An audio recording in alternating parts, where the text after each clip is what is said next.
Hello everyone, welcome to MS math. मेरा नाम अंशल सिंह है और आज मैं डिस्कस करने जा रहा हूँ जो आईआईटी जैम का पीवाईक्यू है 2025 लीनियर अलजेब्रा का। और मैं चाहता हूँ कि आप ये वीडियो लेक्चर पूरा कंप्लीट देखें ताकि आप लोगों को जो कॉन्सेप्ट है वो क्लियर हो।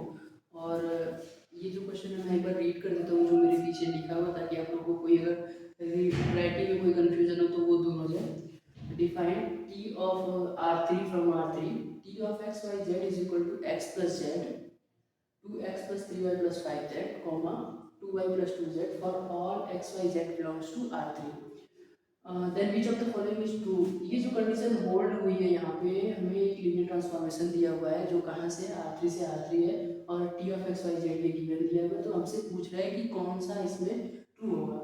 तो ऑप्शन क्या है, एक बार मैं ऑप्शन भी रीड कर देता हूँ।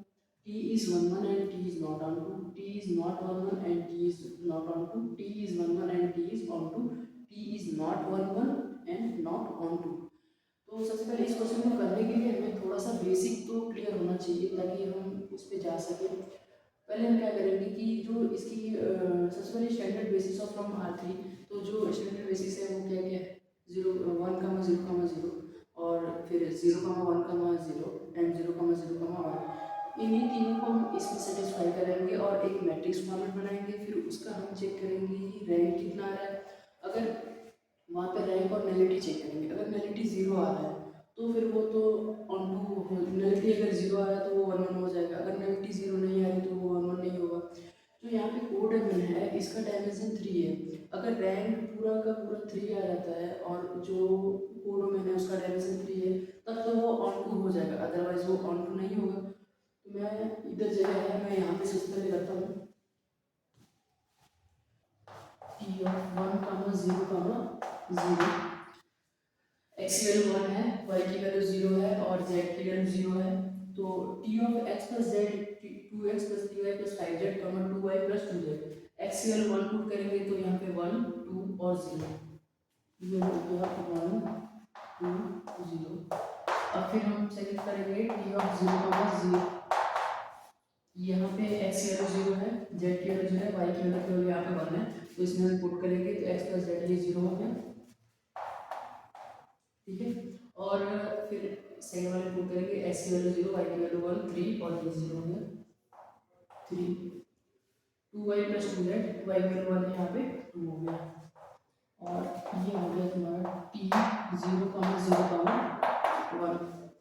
पहले तो निकल गया, पहली बेसिस के लिए 1 2 0 आ रहा है और 2 0 1 0 के लिए 0 3 2 आ रहा है। और t ऑफ 0 0 1 के लिए हम चेक कर ले रहे हैं एक बार। यहाँ पे z की वैल्यू 1 है, यहाँ पे x की वैल्यू 0 है, तो z की वैल्यू 1 है तो यहाँ पे 1, x और y की वैल्यू 0 है, x और y की वैल्यू 0 है, z की वैल्यू 1 है तो हम करेंगे 5,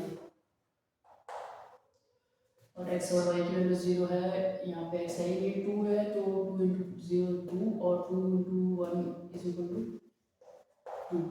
अब हम एक नॉर्मल मैट्रिक्स फॉर्मेट कर लेंगे जो कि इसके रो होंगे 1 2 0 0 3 2 1 5 2। हम इसको मैट्रिक्स को लेट एन सपोज कर लेते हैं, ये हमारा मैट्रिक्स है। फिर हम इसका पहले क्या करेंगे, रैंक निकाल देते हैं। रैंक कैसे निकालेंगे, इसको एक्लाइन फॉर्म में पहले कन्वर्ट करेंगे, उसके बाद हम रैंक देखते हैं क्या होता है। तो यहाँ पे हमें सबसे पहले इसकी स्क्वायर रूट सब कुछ 0 बनाना पड़ेगा, तो यहाँ से हम इसको माइनस करते हैं, क्या करेंगे कि 3 माइनस r, ठीक है। यहाँ से 1 1 minus 1 0, 5 minus 2 3 and 2 minus 0 7 it is रहेगा, ठीक। और ये हो गया 1 2 0 0 3 2। फिर एज इट इज इसके नीचे 0 बनाएंगे तो ये क्या हो जाएगा 7 हो जाएगा।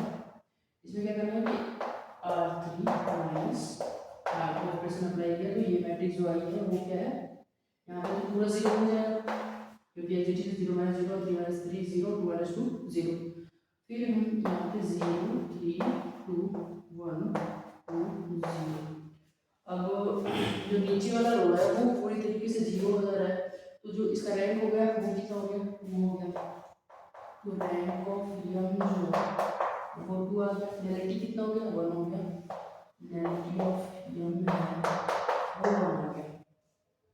तो नलिटी ऑफ यम यहाँ पे 0 तो आ नहीं रहा है, अगर नलिटी ऑफ 0 आ जाता तो ये 1 हो जाता है, लेकिन जो ये ट्रांसफॉर्मेशन है, ये 1 1 नहीं है। और यहाँ पे कोडोमेन का जो डायमेंशन है वो 3 है और रैंक कितना आ रहा है 2 आ रहा है। तो रैंक 2 आ रहा है और कोडोमेन का जो डायमेंशन है वो 3 है, तो नॉट 1 1। तो इसमें से टी इज 1 1, ये गलत हो गया। कह रहा T is not 1 1 and T is not on 2, ठीक है।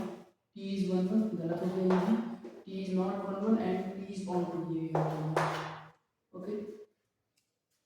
अब नेक्स्ट क्वेश्चन यहाँ पे लिखा हुआ है जो आपको एक बार मैं रीड कर दे रहा हूँ ताकि इसमें जो कंफ्यूजन है वो रीडिंग का कोई कंफ्यूजन ना रह जाए।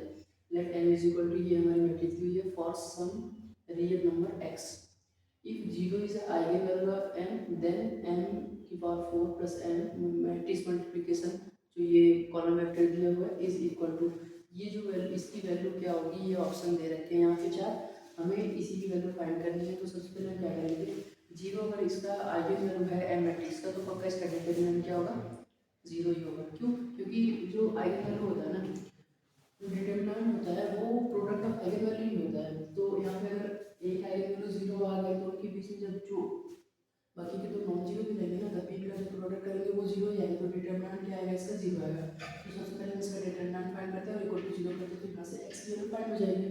x की वैल्यू जैसे ही फाइंड हो जाएगी तो फिर हम इस पे चलेंगे, पहले डिटरमिनेंट फाइंड कर लेते हैं। तो 2 और ये हो गया x माइनस 1 और ये हो गया 2x plus 2 equal to 0 x की वैल्यू यहाँ पे -1 आ गई, यहाँ पे हम पुट करेंगे और m4 प्लस n की आगे वैल्यू क्या थी, तो ये हो गया 2 4 2 0 1 0 -1 -4 और ये हो गया -1। एक चीज़ हमें कॉमन ये दिख रहा है ना कि रो, हर रो का सम जो है वो 1 हो रहा है। 2 का 0 -1 ये देख लीजिए 1 हो रहा है, इसका भी 1 हो रहा है और इसका भी 1 हो रहा है, इसका ही आइगन वैल्यू तो 1 ही होगा। अब इसका ट्रेस जो होगा वो क्या आ रहा है, जो मान लीजिए लैम्डा 1 वो गिवन है 0, लैम्डा 2 में भी देखा कि इसका रो का जो सम कर रहा है वो 1 हो रहा है और लैम्डा 3 है 5 कर रहा है। तो जो ट्रेस होता है वो आइगन वैल्यू के सम के इक्वल होता है। तो 2 1 -1 2 plus 1 -1 is equal to lambda 1 plus lambda 2 plus lambda 3।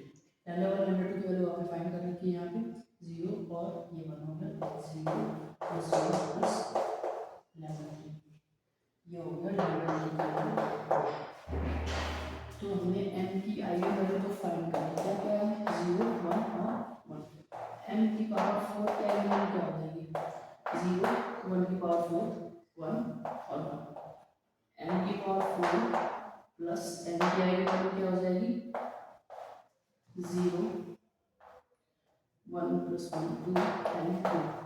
अब हमें क्या करना है कि सबसे पहले चेक करेंगे कि जो हम जानते हैं कि ये चीज़ हमेशा वो होती है ax is equal to lambda x, ठीक है। अब यहाँ पे ये आएगा वेक्टर, यहाँ पे ये दे रखा है 1 0 1, तो जो हम चेक कर लेते हैं सबसे पहले कि कौन सा ये फॉर्मेट पे होगा, ठीक है। तो एक तो आइगन वैल्यू ये है और 0 है और एक 2 है, तो 0 समथिंग 1 0 1 एंड 2 1 0 1। इसका हो गया 0, इसका 0 0 आ रहा है और इसका है 2 0 2, तो इसमें 0 0 तो कोई है नहीं, तो यहाँ तो इसी सीरीज में नेक्स्ट क्वेश्चन है वो मैं एक बार रीड कर देता हूँ। Let t such that p2r to p2r be the linear transformation defined by t of px is equal to p of x plus 1 for all px if m is the matrix representation of t with respect to the ordered basis, यहाँ पे ordered basis given है of p2r, then which of the following is true। Option को मैं एक बार read कर दूँ, determinant of m is 2, rank of m is 2, 1 is the only eigenvalue of m, rank of m is equal to nullity of m is equal to 2। तो सबसे पहले क्या करेंगे कि मैट्रिक्स रिप्रेजेंटेशन इसका बना लेते हैं, जो भी ये ट्रांसफॉर्मेशन दिया हुआ है उसका मैट्रिक्स रिप्रेजेंटेशन बनेगा। यहाँ पे इसकी डायमेंशन क्या है 3 है और ये 3 है, तो जो कोडोमेन है उसका डायमेंशन 3 और इसका जो डोमेन है वो में इसका डायमेंशन 3 है, तो पहले मैट्रिक्स किस क्रॉस किसकी बनेगी, 3 क्रॉस 3 की।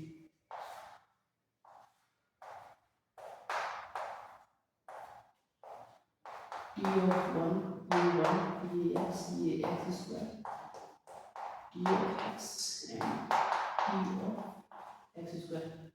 ये एक शॉर्ट ट्रिक होता है इस मैट्रिक्स रिप्रेजेंटेशन को डिफाइन करने के लिए। टी ऑफ 1, तो ये तो 1 पे गया, और जो इसकी लीनियर कॉम्बिनेशन में जो इनके कोफिशिएंट होंगे हम उनको रो में लिख देंगे। ये 1 ये 0 T of x x plus 1, तो ये 1 ये 0 टी ऑफ एक्स स्क्वायर मतलब टी ऑफ एक्स स्क्वायर कैसे खुलेगा, एक्स प्लस 1 का होल स्क्वायर, तो एक्स स्क्वायर प्लस 2x, तो एक्स स्क्वायर के लिए यहाँ पे 1 हो गया, और ये हो गया 2x 2 और ये 1। ये अपर ट्रायंगल मैट्रिक्स होगा, अपर ट्रायंगल मैट्रिक्स है, तो इसका जो आइगन वैल्यू होगा वो केवल और केवल क्या हो जाएगा, जो भी डायगोनल रखे हैं डायगोनल क्या है केवल और केवल 1 है, तो इसका आइगन वैल्यू केवल और केवल 1 होगा, और इसका डिटरमिनेंट क्या हो जाएगा 1 इन प्रोडक्ट ऑफ आइगन वैल्यू। इसका तीनों इसका ये 3 क्रॉस 3 की मैट्रिक्स से तीन आइगन वैल्यू क्या है 1 है, तो डिटरमिनेंट ऑफ ये क्या हो जाएगा 1 into 1 into ये हो गया 1, और यहाँ पे क्या कह रहा है determinant of n is equal to 2, और इसकी रैंक क्या आ रही है 3 आ रही है, रैंक ऑफ ये यहाँ पे ऑप्शन क्या है rank of m is equal to 2, ये गलत, 1 is the only eigen value of m, ये करेक्ट है।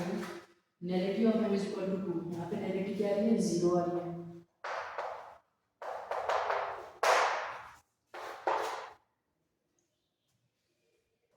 इसमें इस वीडियो लेक्चर में मैंने 3 ही क्वेश्चन दिए थे, और अब आगे के जो एमसीक्यू कुछ क्वेश्चन बच गए हैं उसको मैं आगे अगली वाली सीरीज में करूँगा, और मैं मतलब हल अलग अलग तरीके से जो एमसीक्यू होगा उसको एक लेक्चर में कंप्लीट करूँगा, एमएसक्यू होगा उसको इसके बाद एमएसक्यू कंप्लीट करूँगा, फिर एनआईटी कंप्लीट करूँगा। और मैं ये चाहूँगा कि आप लोग इसको पूरा डिस्कस पूरा अच्छे से देखें ताकि ये कॉन्सेप्ट पूरा क्लियर हो, और कुछ इसमें शॉर्ट ट्रिक का भी मैंने यूज़ किया है ताकि वो पीवाईक्यू सॉल्व करने में काफ़ी हेल्प करते हैं। ये टाइम जो होता है ना टाइम कंज्यूमिंग नहीं होता है, जो शॉर्ट ट्रिक होते हैं वो आपके टाइम को कम करते हैं, टाइम को बचाते हैं आपके पेपर में।